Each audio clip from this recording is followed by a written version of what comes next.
नमस्कार।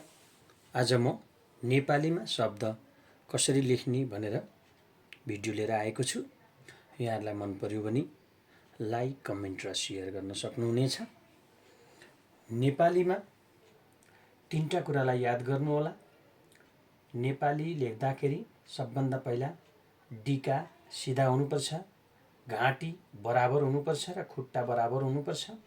जस्तै क लेखिसकेपछि क को घाँटीको सिधा ठ्याक्क अर्को अक्षरको घाँटी पनि बराबर हुनुपर्छ। ल को घाँटीको सिधा म यसरी हामीले लेख्न सक्छौँ। डिका तान्दा हल्का शब्दभन्दा लाइट हुनुपर्छ। त्यसै गरी ख लेख्दाखेरि र को घाँटीको सिधा व को घाँटी हुनु पर्यो, व को घाँटीको सिधा र को घाँटी हुनु पर्यो, र को घाँटीको सिधा य को घाँटी हुनु पर्यो।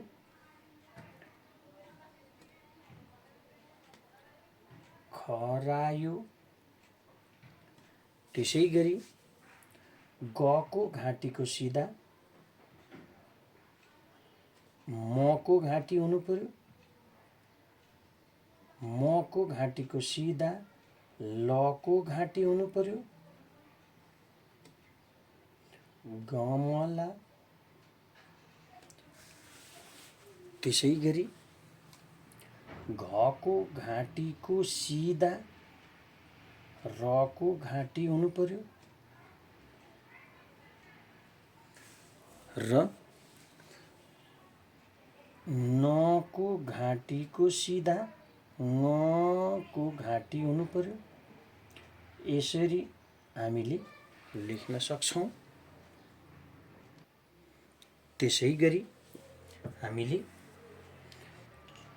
च लेख्दाखेरि धर्काभन्दा तलतिर पेन्सिल राखेर सिधा यु सेपमा गइसकेपछि च को घाँटीको सिधा म को घाँटी, म को घाँटीको सिधा च को घाँटी, चम्चा। छ को घाँटीको सिधा ह को घाँटी, ह को घाँटीको सिधा र को घाँटी, छहारी।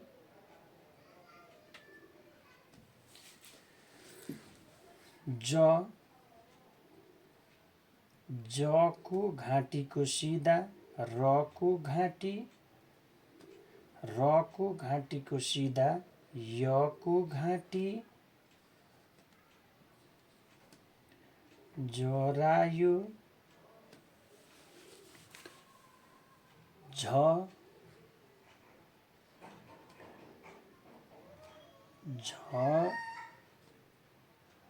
झन्डा,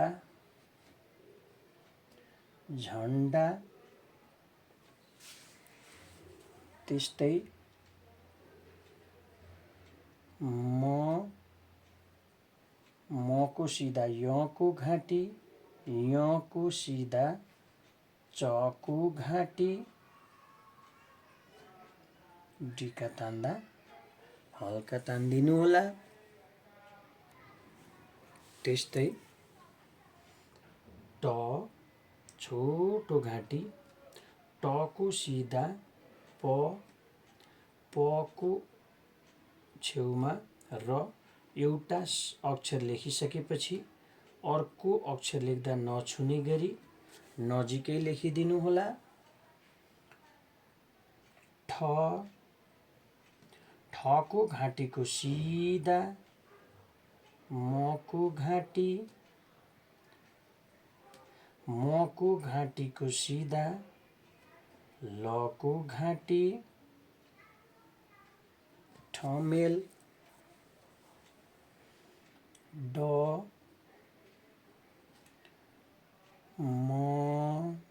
को सिधा म को घाँटी, म को सिधा र, रु, डमरू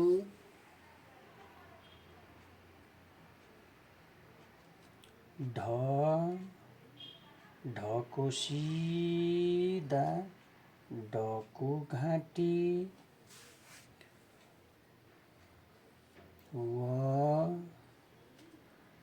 अण बाण त्यस्तै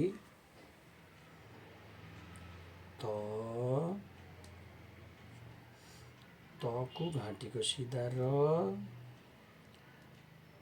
रको घाँटीको सिधा तराजु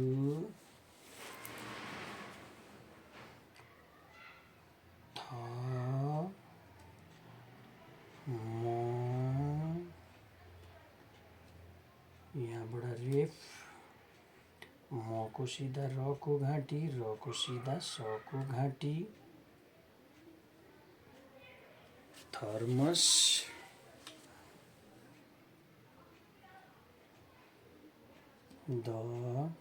दको सिधा रको घाँटी रको सिधा जको घाँटी दराज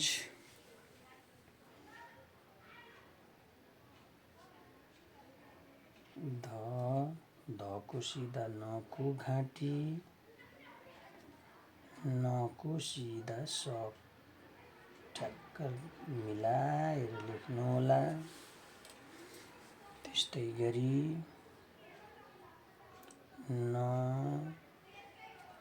नको सिधा मको घाँटी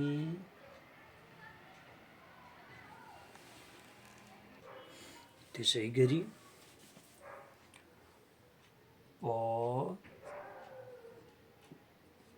रे व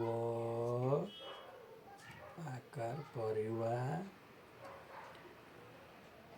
फर्सी पको लेबलमै उकालो गएर फको पुच्छर बनाइदिनु होला। इकार्दा ठ्याक्क धर्कासम्म रेफ फर्सी त्यस्तै गरी बको घाँटीको सिधा हको घाँटीको सिधा बहस त्यस्तै भको सिधा कको घाँटी कको सिधा रको घाँटी भकारी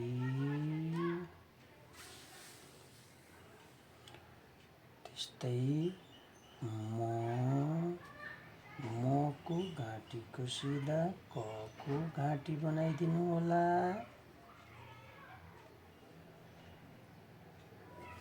मकै त्यस्तै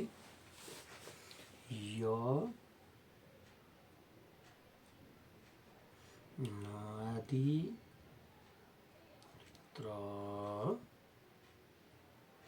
यन्त्र रथ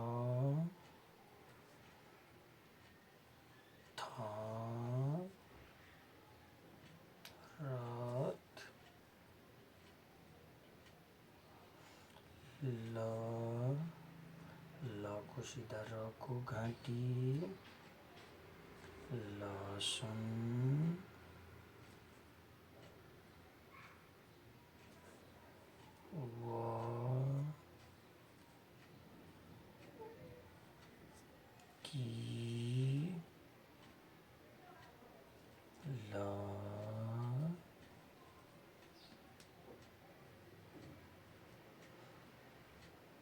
वकील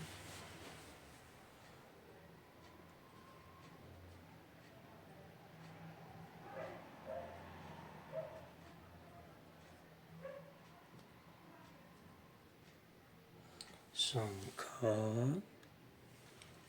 त्यसै गरी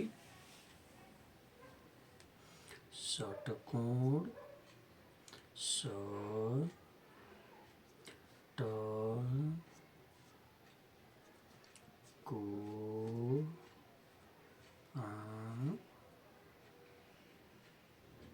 षट्कोण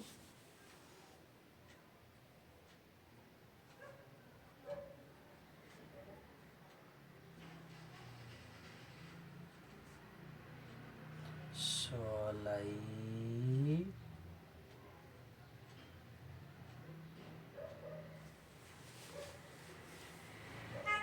हलो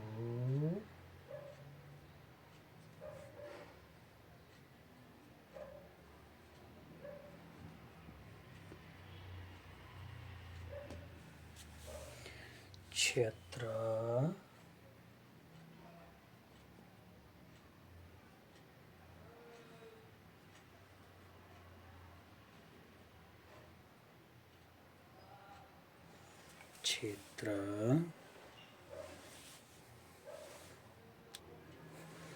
त्यस्तै त्रिशूल